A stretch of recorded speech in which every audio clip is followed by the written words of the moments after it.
Welcome to the Yanagida Podcast show, episode 8.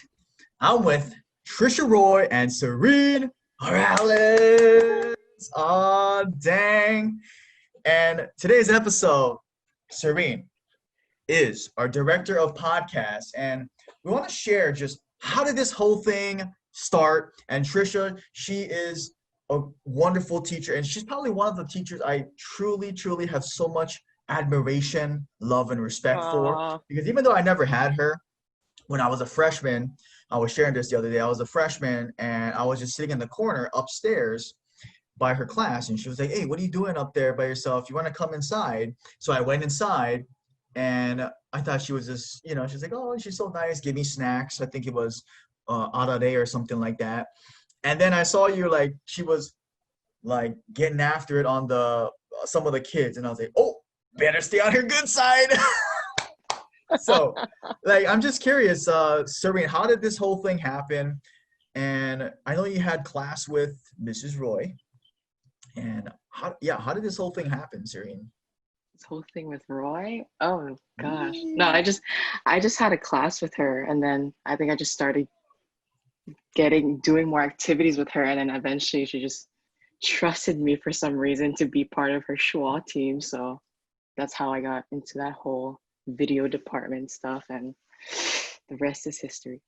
I recall something different. I swear it was, I remember I was in by the broadcast room, and Carl brought you in, and then you said that you wanted to, this is like something you wanted to do. Like, you're like, yeah, like you said that you wanted to get into doing video, like that's what you wanted to do. Mm-hmm. So I said, "Oh, why didn't you take my class earlier? Because, you guys are all in band and stuff."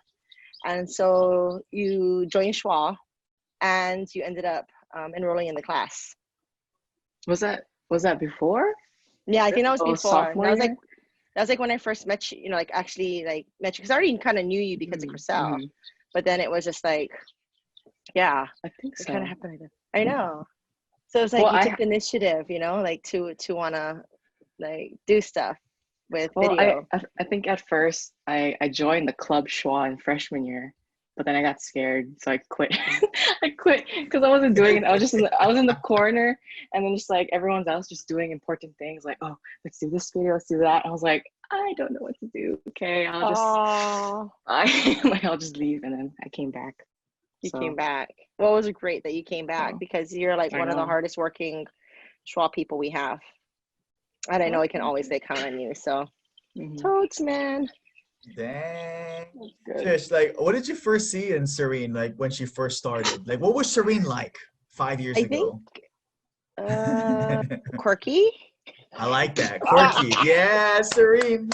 The quirks. No. Well, you know what, Serene, though? I think it's like, I think it's initiative, not many students take the initiative to do things, especially in high school, unless like they usually wait for someone else to invite them or do something. But, like for Serene, I admire the fact that she kind of knew already what she wanted to do, and took the initiative to, come and do it. And, she always jumped to the chance of opportunities. Like I always tell students, like, I'll give you opportunities, but it's up to you to take advantage of the opportunities. Like if there are workshops or if there are things going on, or, whatever else. It's like, you can't wait for someone to push you to do it. You just got to do it if they offer it to you.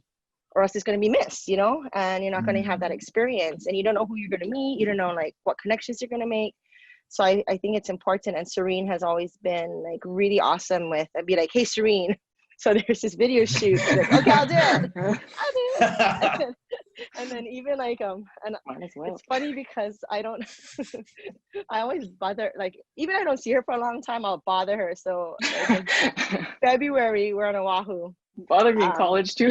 I bother you in college too. So I took some students for a competition, and we were visiting Manoa's campus, and we were at the Academy of Creative Media. So I messaged Serene. I'm like, "What are you doing? Where are you?" And she's like, "Oh, I'm in class." I was like, "Come see us." I told her to come see us.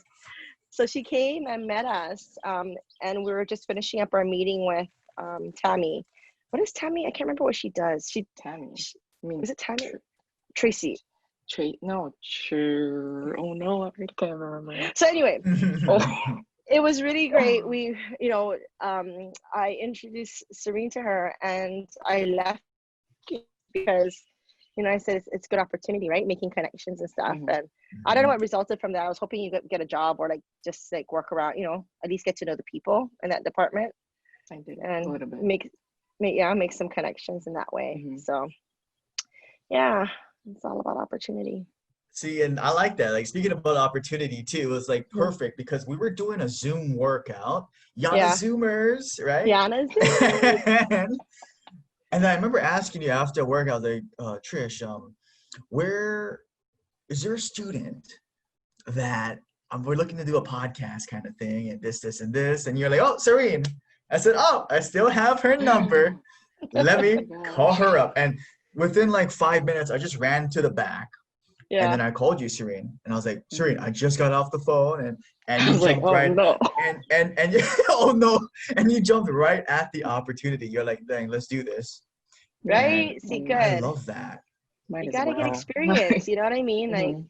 Like if you don't take that opportunity to get experience, then you're not gonna know what you like or what you're good at or what you're passionate about and stuff. So it's important to try different things, and I think that's really important for young people, is like to gain experiences. Mm-hmm. Experiences are so important, because that's how you grow as a person.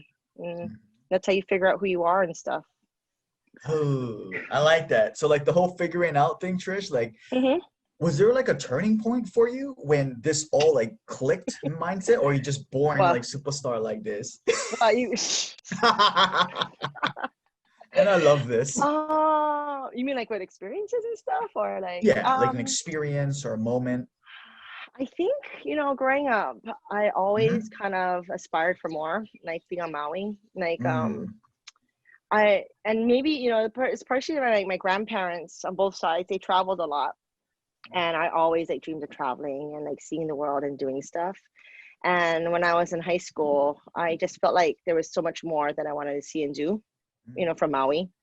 And I made it a point. I used to write goals down. So I used to like write goals down and stuff like that. Love and it. I was really determined to leave Maui, and I always said I'll come back, but not until I'm like ready to come back or whatever else.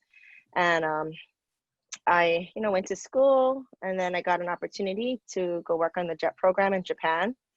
And I think the JET program really kind of ingrained in me like how important experiences were or are, in a sense, because when I look back at my time in Japan, I was there for 4 years. The people I met, the things I did, the places I traveled, even like the teaching, even the job itself. I mean, everything was such an amazing experience for me that I learned so much about people, about myself, about just life in general, that it kind of made me realize how important it was. And, when I was in Japan, as you know, I met my husband, Mark, and he also has that kind of same mindset, about experiences. And now that we have our own children, it's really important to him and myself. It's like giving them experiences.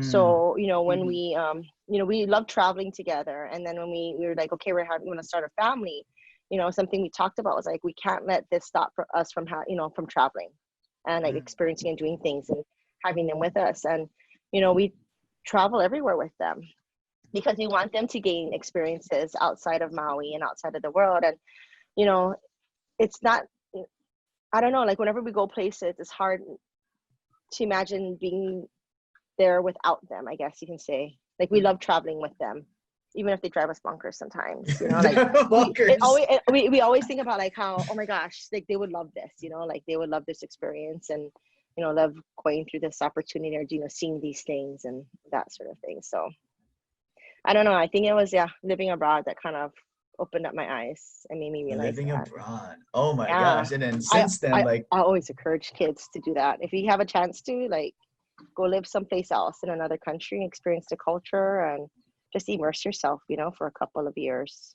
It's important. Dang. So hearing that, is there somewhere you want to go visit or check out or live? That was what I wanted to. I wanted to do I wanted to go to Japan to like study, but I couldn't really find any film stuff in Japan. So I was like, okay, I'll stay here. Maybe do like a study abroad or something. The JET program. The JET program. And what's crazy is I have a friend. He did the JET program, And after we left Japan, well, he left before we did, but he stayed in Japan, went to Tokyo, and he did like a lot of film stuff. I actually have you talk to him, but Oh, okay. Sure. but he ended up doing like music videos. Like he was into the hip hop scene and stuff, and Oh, we that's were like, perfect. oh my gosh, what are you doing? But he totally got Please. immersed in it, did some music videos, got a lot of experience. Then he moved to New York, and like he's been doing a bunch of film stuff there, you know, like it's been in commercials and photography. But you know, it's just like, even though they don't have things, I mean, you can still find ways of doing it. But he had the initiative, you know what I mean? Like he was really about networking, and he made the initiative to kind of immerse himself in what he wanted to do there. So yeah. It surprised me because I was like, because then like I kind of changed my like goals, not goals, but like my was it aspiration, where it's like I kind of want to become a music director now. Ooh. So a music video director. So I was like, I was surprised when you said that. I was like, oh, that's Right. Music video director. Oh, you're integrating the two things you love. Yeah, exactly. Yeah, no, that's like Yeah. exactly. I was like, Right? I don't want to just deal with sound and audio, but then I want to also like immerse myself in films. Like, how do I merge the two? Like, Yeah. And sound and audio is so important. I think that's important though for filmmakers, you know, from learning and stuff. It's like, it's important you know everything, you know? Oh, yeah, we learned that. Like, they're like, I don't know, every time in class now, it's like, oh, what is the most important thing, or the most 50% of the video? It's like, oh, in my mind, sound. It's so obvious. Everyone's just like, I don't know. I don't know. I guess I don't know how like that's a miss in like people's mind, but it's because I studied that. So it drives me crazy, you know, all these, you know, when you're watching TV now because because of COVID and everything is online, and people, when they have bad audio, I'm just like, oh my God, why aren't you using like AirPods or, you know, mic or something? It like drives me bonkers. You miss good audio, right? Yeah. I don't know. Crazy, right? Speaking about that, Serene, like where did that come from? Like all the initiative and like where you just jump at things. I mean, were you always like that? Serene. Yeah, were you always like that? I don't know. I didn't think I was like that, to be honest. I don't know. I just, when Roy says like, oh, you want to do this? I was like, yeah, sure, why not? I mean, nobody, and like, I don't know. I was just surprised that nobody was taking the opportunity. So I was like, okay, I just might as well. No, but like, might as well. Why? Like, why not do it? I don't know. I just might as well. Exactly. Why I love that. Do it, right? There's not much thought to it. There's not much thought for me. I'm just like, yeah, just sure. Why not? Like, are you like that in everything else you do, Serene? Kind of like, do you kind of take the initiative in everything else that you do as well? Like,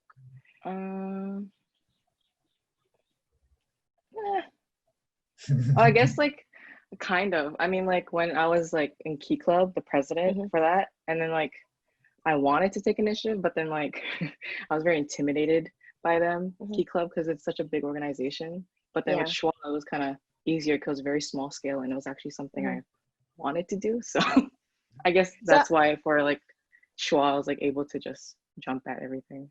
So how do you overcome that? Like, how do you overcome? Because I know you're a little shy sometimes, a little awkward. You know what I mean? But so how do you overcome that? Like, you know, is there something in your mind that kind of pushes you over the, like, what drives you, I guess, in that sense? It's just like I might miss something, you know, like opportunities. Like I always have a battle in my mind, just like, no, just go. No, it's embarrassing. Just go. But I don't know. If you go, there's nothing that you can really lose from it. Everything. Exactly. Yeah. Yes. Remember, I was saying the worst someone could say is like no or no. Yeah. Right. Exactly. And that's like big deal. Whatever. You just move on. All right. On. Oh man, Serene. So that's what was going to your mind right before when I asked you about the podcast? Podcast is like something that I kind of always wanted to do. We always talked about it with our friends, but they always talked about it. Oh yeah, they always talked about it. It never happened. See, there we go. Yeah, exactly. And I was like, opportunity is knocking on the door. Podcast. Wow. We even set up everything in the broadcast room to do a podcast. What? Yeah. What would you guys have done a podcast on? Yeah. What would you have done a podcast on? Well, you know, our friends, like we talk so much, and then all of a sudden we just talk about, this is what happens. It's like we always meet up, and then it always ends up like being 4 hours of just talking nonsense. And it's like some random question, or it's just like nonsense. It's just like, oh, we think of like a hypothetical question, and it's like, okay, here's the situation. What is your opinion on it? And then we all argue and like discuss everything, and that's how we end up talking for 4 hours all the time. So it's like, I don't know. We always talk, so it's like, might as well just record it and see what happens. And then this day and age, I think it's so important because I feel like a lot of times young people don't talk enough, you know, like I because of, you know, maybe because of social media and just like technology itself. I feel like young people don't have conversations or have like debates or have, you know, one-on-one like kind of interaction, like how you guys, you know, you and your friends have, which I think is really, really important. Good for you folks, man. Dang, I agree. The long form dialogues. Right? I wish there's like a little like microphone to listen to you folks. I bet you would like kind of funny and everything. odd conversations. It'd be very, Like what kind of conversations was that? Like about like the world, holistic? We just go on tangent on everything. It's like oh yeah. Like, yeah. One time you have a creative brain. No, we're just talking about dreams. And we're just like, one time I had this dream. Oh, I had that dream. Oh, what? And then and then my one for Carl, he started talking about, oh, so what's the science of the brain? You think people's brains can have dreams? I don't know. He's going scientific and I just zoned out, and then he's just talking about that.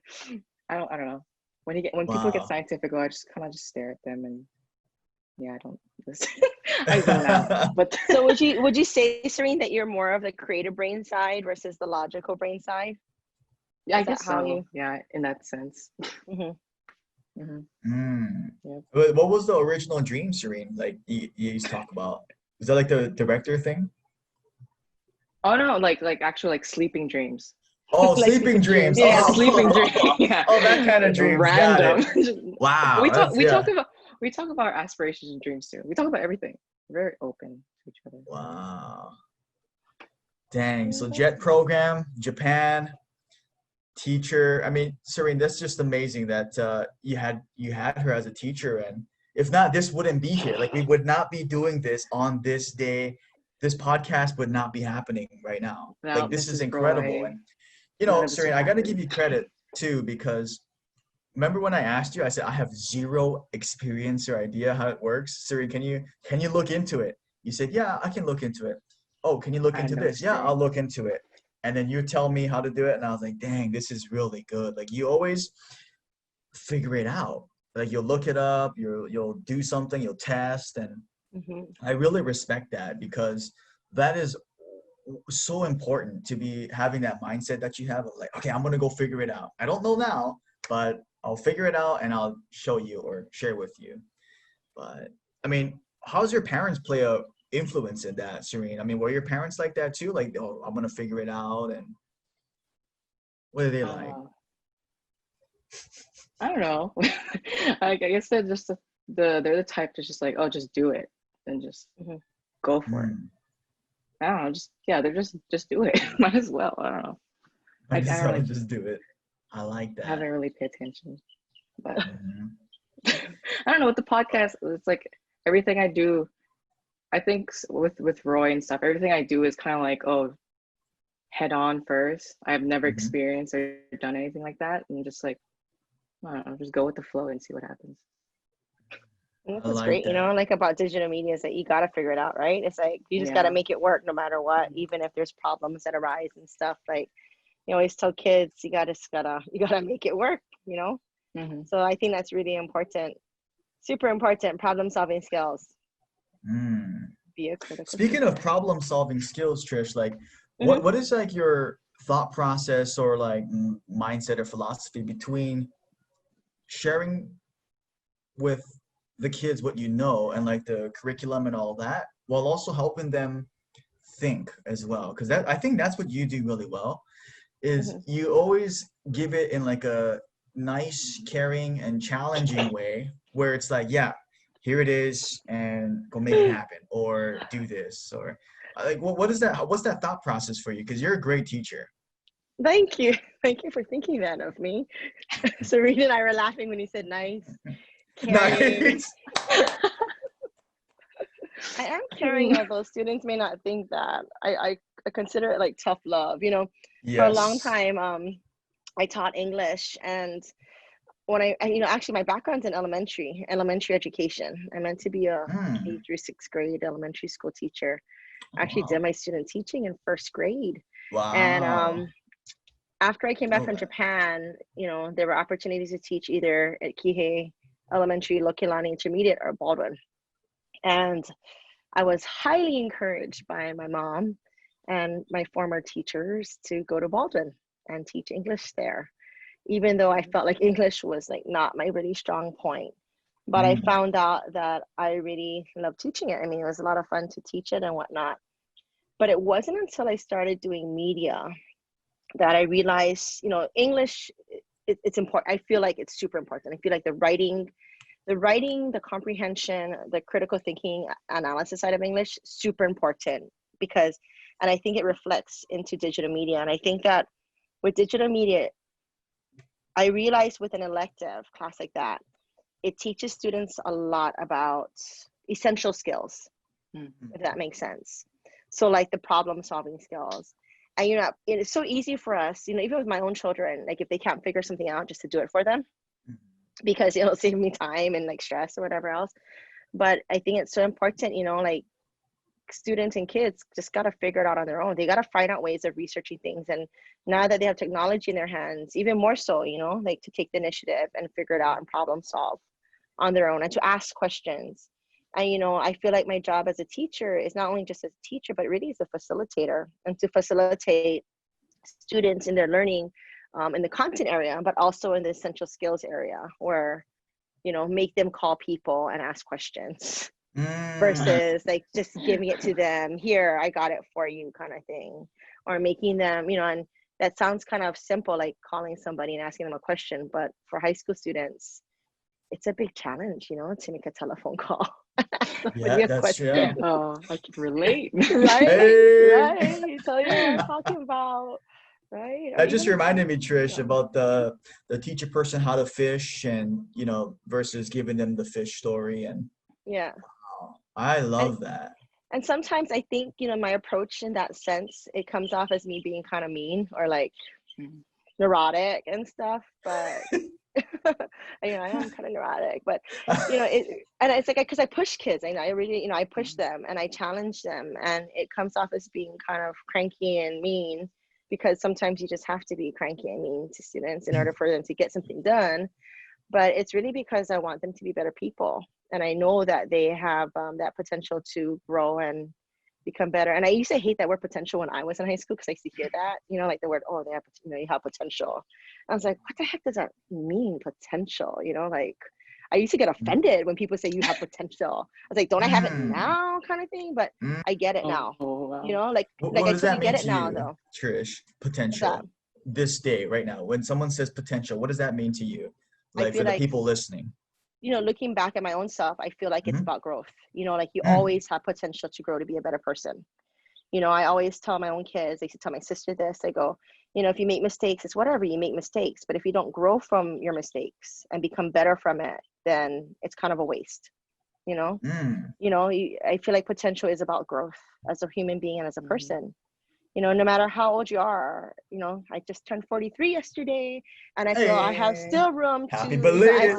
I still have potential, I love that. Person, if that makes sense. Oh my gosh. Like yeah. Like, I don't know. what do you do to keep your energy and your attitude and your positivity so high? Like, do something on a daily basis, like I mean, food, sleep, some rituals, some rules.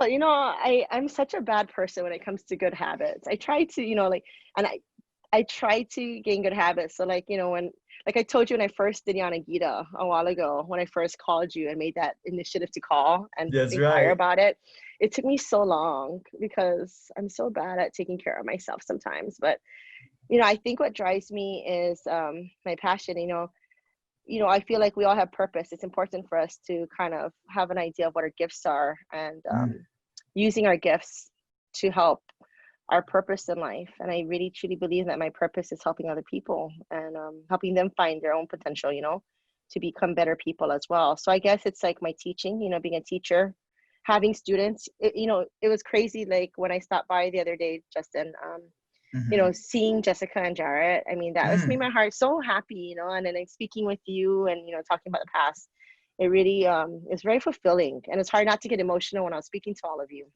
And then later on, I also heard from another former student who just got into the Harvard Law School review. Wow. And you know what I mean? It's random message. Wow. Like he sent me a message and he was like, you know, thanks so much for helping me be a better writer or whatever else. And, you know, it's just kind of like things like that. I always wonder what happens to students. But I think that's what drives me. It's like my own children as well, you know, like they drive me to be a better person and it's definitely Mark, my husband. Like, I admire him. I really do admire him. And I always looked up to him as kind of like a role model, a mentor, I guess, in a way. But like how he carries himself and how he deals with stress and work and, you know, things like that in life. Like I really look up to him a lot and how he does things too. So, you know, but I have no rituals. I wake up, I brush my teeth, I put my contacts in, wash my face, you know, go upstairs, I make breakfast. I love breakfast. I make a good breakfast for everybody. Everybody gets breakfast. And then, yeah, I have a list of things I got to get done in a day. Oh, there you go. You know, and I get stuff done. And yeah. And during this past month or so, we've been going to the beach like 2 or 3 times a week. Oh, there you go. And that's been very therapeutic as well. Yeah. Because as you know, I hurt my knee. What beach do you guys like to go? We've been going to all the beaches that all the tourists used to go to. And then we could never find parking. Empty. Yeah, like we used to, you know, as kids, I used to go to all these beaches and there was always parking. And then, you know, when Emma was a baby, we used to still go to the beaches and could still maybe find parking. And after a while, it's just like, it was ridiculous. You'd have to leave super early to get parking at a beach and stuff. So we stopped going down to Wailea and to like, you know, certain places because it wasn't really worth the effort and the drive with kids. But now, yeah, we've been hitting all of Wailea and Kihei side and yeah. Oh, wow. See, Trish, like if you could go back and that version of going to the beach at, let's just say 18-year-old version of Trisha Roy, like what would you tell yourself if you could talk to yourself for 1 hour over breakfast? Your 18-year-old self. Gosh, that's a good question, Justin. Put that in your notebook, Serene. That's a good interview question. I think I would tell myself that the difficult times that you go through is meant to help you be a better person later on in life. Like, even though at the time it seems like the worst thing in the world, and it's just like, you know, it's like, why am I going through this? It really is a testament to like your growth as a human being. You know, my sign is Cancer. I tend to dwell upon things and hold on to past and be like hard on myself about stuff like that. And there was a point in my life as well where I had to kind of look back at my past and just let it go and understand that it's made me who I am today, regardless of, you know, how bad it made me felt before or how I felt like I was before. Yeah. It's just got to persevere. I'll tell my 18-year-old self, you just got to persevere, go out, see, do things, you know? I don't know. Go out and see, do things and persevere. Yeah, man. Like, don't give up. Don't give up. Hikino. There we go. That's how we met Serene. When you reached out about Hikino. Right? And I remember you were so quiet. Hi. I was like, hey, what's up, Serene? Hi. Oh, don't even talk about that. And look at us now, Serene. That was only 2 years ago. Or was that 3 years ago? Something 3 like years that. ago, yeah. 3 years ago, yeah. 3 years ago. Oh my gosh. And, you know, staying on that, like, I'm curious, and probably everybody's curious too, because everybody learns different ways. And it seems like you're always learning, Trish. You're always growing and you're always expanding. And, like, what are some ways that you like to do or pick up information or continually learn from to stay on top of things? having conversations, I think. You know, we taught the 7 habits at Baldwin. I think they still do teach the 7 habits at Baldwin, but we had, this is called the 7 habits of highly effective teenagers. And because we were teaching it to students, or, trying to embed it into our curriculum their freshman year, when I taught English, I had to read the book. And when I read the book, I was like, oh my gosh, like they have such good points in here to follow. And then my kids, they do it at Pukukui Elementary School. And, I truly believe in all those things. It's like being proactive and, keeping the end in mind, setting goals for yourself, putting first things first, like making sure that what you do in your life is helping you get towards your goals, listening to people, having conversations, synergizing. And especially I like the one that they have called Sharpen the Saw. And that one was kind of a reminder for me because I tend to not do this a lot for myself. And I still don't. I'm very guilty with this, but I tend to not, because I'm about helping other people, I a lot of times don't do stuff for myself. And even if it's like reading a book. So like I tried, I get a book and I read a chapter a night. Just one chapter, like if I can, just to kind of downshift and kind of like find that chill time.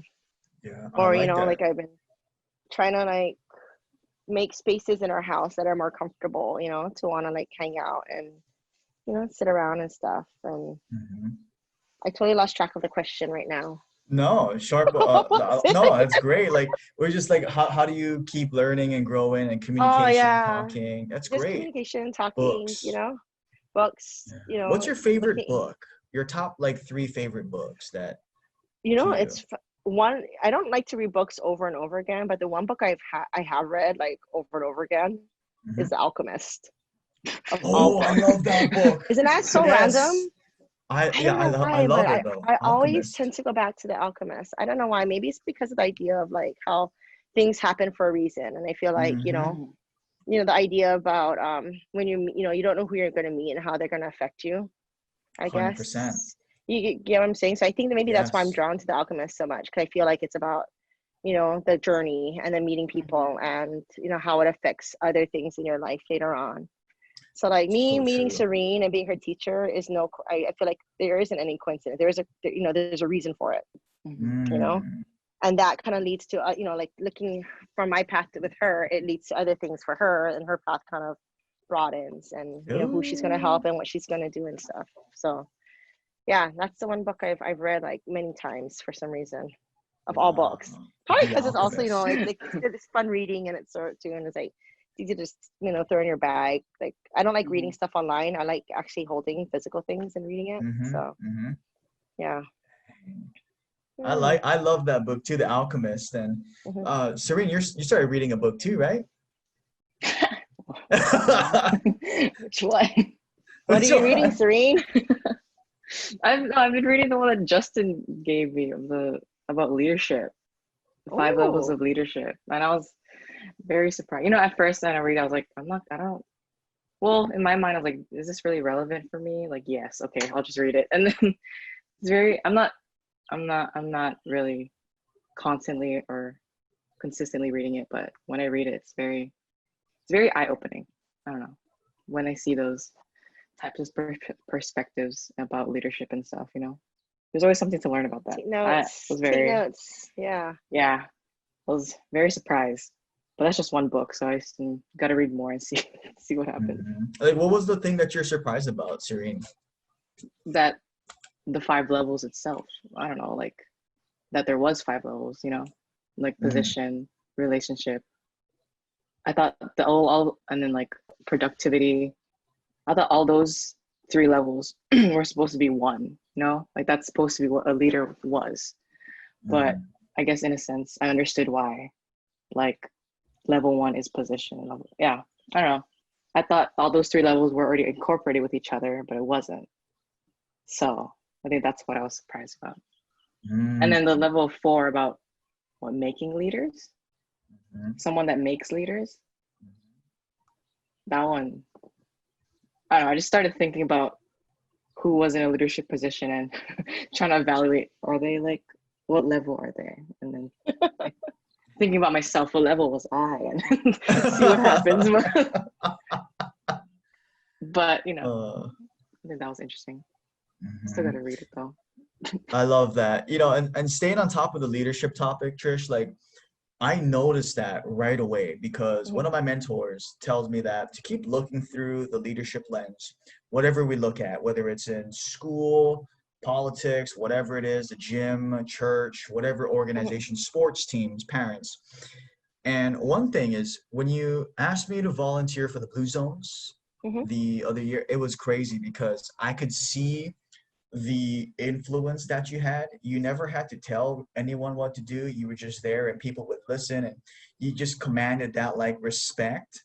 And I was like, wow. Trisha must be putting in some work, building relationships, you know, adding value to the fellow teachers and staff, figuring out ways how you're helping them and then empowering them. And that was just really cool. Like I noticed that when you were standing in the front, and you were just kind of commanding the everybody, everybody wanted to listen and everyone was there. And versus there was another experience, I'm not going to say names, but the school principal, you could just see the body language was like kind of turned off. It was almost like the because I said so, you have to be here kind of thing. And the vibe was just. But when you spoke, everyone's like, oh, yeah, you know, she's kind of one of us. And I was just so impressed by that. So that's just one thing I really was like, wow.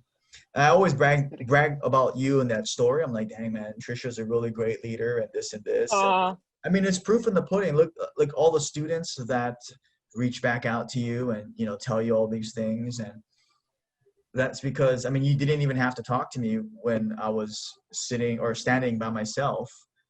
In the corner when I was a freshman. So yeah, that's you, Trish. Thank you. Thanks, Justin. Oh man, Serene. Man, we lucky, Serene, huh?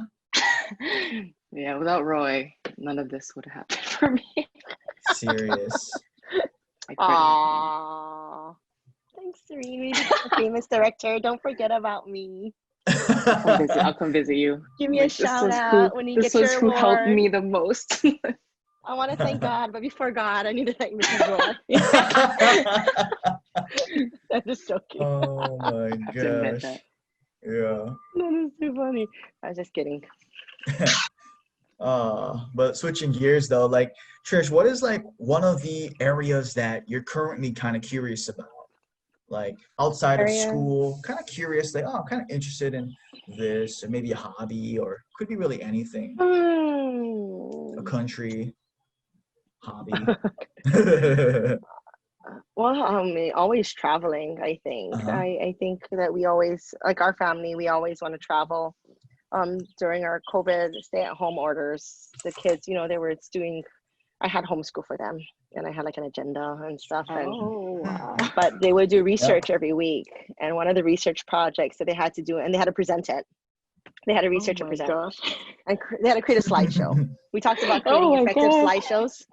But they you know, created slideshows of places they wanted to visit and like why they wanted to visit there and stuff. But, you know, I think I just want to travel. We're just waiting to travel again and get out there in the world. I think, I don't know. I've always wanted to learn how to play the guitar. Guitar? I know, nice. Random, right? What else? I don't know. I have like little things, I guess, that I have on a bucket list. I mean, I don't have like an actual bucket list, but they're little things. I'm like, oh, yeah, I want to try to do that. I want to do that. Where's the first place you guys want to travel as a family when this is all over? Well, we're meant to go to Japan in October. Okay. What side? Japan in October. We were meant to go to or fly back into Osaka. But we have I have family. I have a cousin that lives on Lake Biwa. And I was hoping to go visit. I kept telling Mark, I was like, I'd love to go over there because during October, it's just, I love going to Japan in October. The weather is so nice and like the leaves are changing and I feel it's not too hot. It's not too cold. But yeah, and we definitely want to go back to England. I do, you know, we talked about going to Scotland to visit where Mark's grandfather was from. His grandfather's from Scotland? Yes, and we found out which little Wow. town, so we wanted to go back and Oh, do a visit wow. there. That's so cool. Amazing. I want to go to Ireland. Would love to go back Ireland. to Iceland. Iceland, we did an epic trip to Iceland. What is Iceland like? What was your experience there? Oh, I mean, honestly, the word epic, that's just how you have to describe Iceland, is the word epic. Like, it just sounds kind of cliche, but it's like, you get off the plane, you get out of the airport, and you start driving, you're just like, oh my gosh, this place is like immense and amazing. And Wow. like, we were Was it only like there scenic for, or what kind of like? it's like scenic. It's just beautiful. Like, you just have so many different areas and things to see, and it's just, and the people are just really gorgeous and nice there, and just experience was a lot of fun. I mean, you have to rent a car or a van or whatever, and we just kind of drove around and did little day trips here and there. And we only like to scrape the surface. Like, I want to go back and go to the glaciers and go like to the south and then the northern part and go to some of the national parks there. But yeah, we wanted to do another trip to Iceland because that place was just amazing. Iceland. So how long is that flight? It must be pretty long, right? I mean, is a whole I think day? we did a stopover. The reason why we went to Iceland is because Emma wanted to go there. She, like, that was her thing. And it was cheaper to fly. It's cheaper to fly back to England, stopping in Iceland. So we took a trip, and we said, okay, we'll do a stopover in Iceland, and then spend some time, and then fly to England. So we flew through LA, and then to, I think, Montreal, and then straight from Montreal to Iceland. So it kind of was nice. It broke up the trip a bit, and then spent like maybe about 3 or 4 days in Iceland.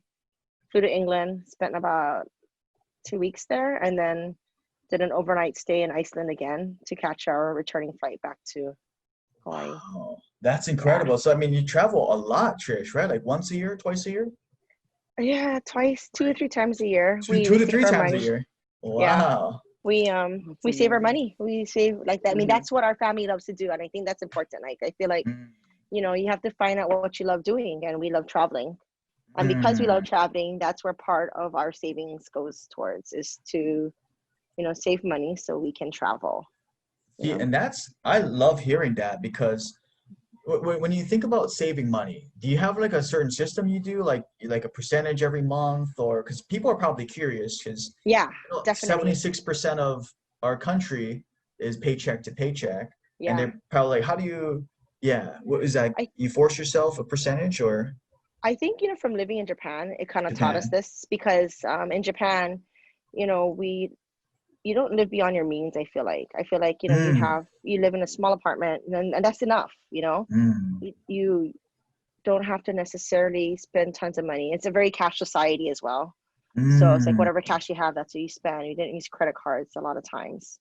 So cash, minimize credit cards. Right. Live, your means. Mark is awesome at budgeting and that sort of thing. So we just kind of like, we don't necessarily, because we love traveling, that's where a lot of our paycheck, we put some money aside for that, and then some money goes aside for the kids, for their college. And then we don't eat out a lot. We don't go shopping a lot, I guess. We're just kind of, I guess, kind of mindful about where the money goes and how we spend it. We don't buy frivolous things. We don't have to like, and mind you, if people are passionate about it and they love those really beautiful designer handbags, then I admit, they're really nice ones. But then again, I don't mind my Hyakuen. Hey, there we go. Yeah, from Daiso. the dollar store. I'm all about Daiso Daiso, man. I'm all about that. I had like this bag that Mark got for me for my birthday one year, and I got so many compliments on it, and it was like, seriously, from the 100 yen store. Nice. And they're like, where do you get? I'm like, from Japan. Yeah, for the people listening, 100 yen. For people listening, 100 yen is about $1. That's awesome. Oh my goodness. I don't know. We don't live beyond our means. That is freaking awesome. Yeah, we pay off our debt. God. Yeah, we just kind of like make sure. We have goals. Yeah, we set our goals and we budget. So. Wow. That's what we do. So that's important too. Like, because I remember figuring it out like maybe after school and getting into the workforce. It was like, hey, I gotta figure this like taxes and all of these things out. And I love learning about that. And what you're saying, cash and minimize debt and all these things. And That could be another podcast too in itself. Adulting is hard, man. Oh, that's for man. sure, right? Like, adulting is not fun. I love it. Well, we're winding down to the end of the episode. Serene, is there anything that you wanted to ask your teacher, your former teacher? Yeah, Serene, anything? Yeah, Serene. Hmm. That you wanted to really. ask? No? No. I Dang. can't think of anything. He knows everything about me already. She already knows. That's the one thing, I'm a kind of an open book. What you see is what you get. Okay. Like how I am. That's true. How I am with my students is how I'm at home. How I am with, like it's kind of like that's what you see. And that's the good thing, because nobody needs to it's just like, hup, and just get after it. She didn't eat. Don't talk to her. Don't talk to her yet. Talk to her after lunch. Yeah. Yes, exactly. No, totally. Yeah. Or bring her coffee or something. Right. Coffee. Hey, shout out. Thank you.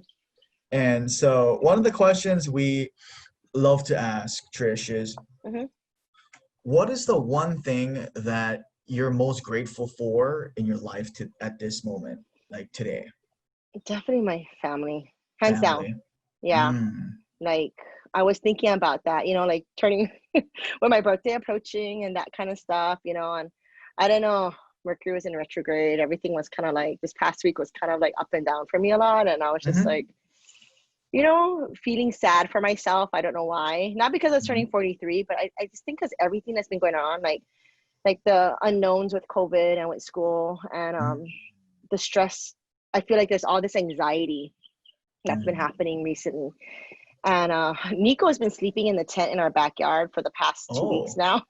Okay, there we go. So I was lying in the tent with him as he's going to bed. And honestly, I was thinking about it the other night before my 43rd birthday and about, trying to change my mindset about what I'm grateful for. And it really was my family, like lying there, in the tent with Nico and him, being seizure free for the past, I think 5 years now. When I hurt my knee, like Emma Jane, like totally stepped up and was like helping me out a lot from the house. And she's grown up so much the past year. And then, mind you, it's been troubling, challenging with a teenager, but she's been super helpful. And then just with Mark, he's been so, just him moving to Maui with me and starting a family here so far away from his own home and his family and friends. And just really providing and helping, being a team, we are truly a team together in what we do. And I'm really grateful for them immensely. Family. Oh my gosh, Trish. Dang. With that said, there's one more question, the final question we always ask everybody is, what does fighting sickness with fitness mean to you, Trish? I think it means everything. It's if I were to exercise, I need to start exercising again. It's been tough, but it's not about, but exercising though, it's not only about me though, it's about me being healthy for my family. It's not about losing weight really. It's about having a healthy heart and having a healthy mind. True. 100%. When I think about fighting sickness with fitness, it's just kind of a wholesome, all around thing. It's finding your purpose, getting outside and exercising, downshifting. It's truly the Blue Zones idea. It's Blue Zones. It's everything. You are like Blue Zone. You're like the Blue Zones. First child, If you're listening, shout out. Shout out, man. It's all of those things. That's what it's about. And shout out to the book and shout out the to that forward, book. Todd Durkin, my coach. Yes. And the subtitle is Harmonizing Your Mind, Body, and Spirit to live a healthier and happier life. Right? Dang. That's exactly what it is. You get it spot on, Justin. I'm really proud of you. Oh, thank you. Getting that message out there and making our community a better place. It's really important. Thank you so much. And, thank you everybody for joining us on this episode, listening. And if our audience wants to find you, Trish, where can they find you at? If you want to reach out. Baldwin High School. Baldwin High School, just drop by. Oh no, yeah, that's where they can find me. Don't There we come see me go. about exercising though. Sorry. Go see Justin about that. Go see Justin about exercising. There we I'm very go. honored to be on this podcast, Justin. Thank you. Because I'm like, Yeah. you're asking me. I'm not like a fitness person. Well, thank you so much, Trish, Serene, for joining Thank us. you, And Justin. Thanks, until next Serene. time, stay healthy and let's keep on fighting sickness with fitness. Yeah. Bye.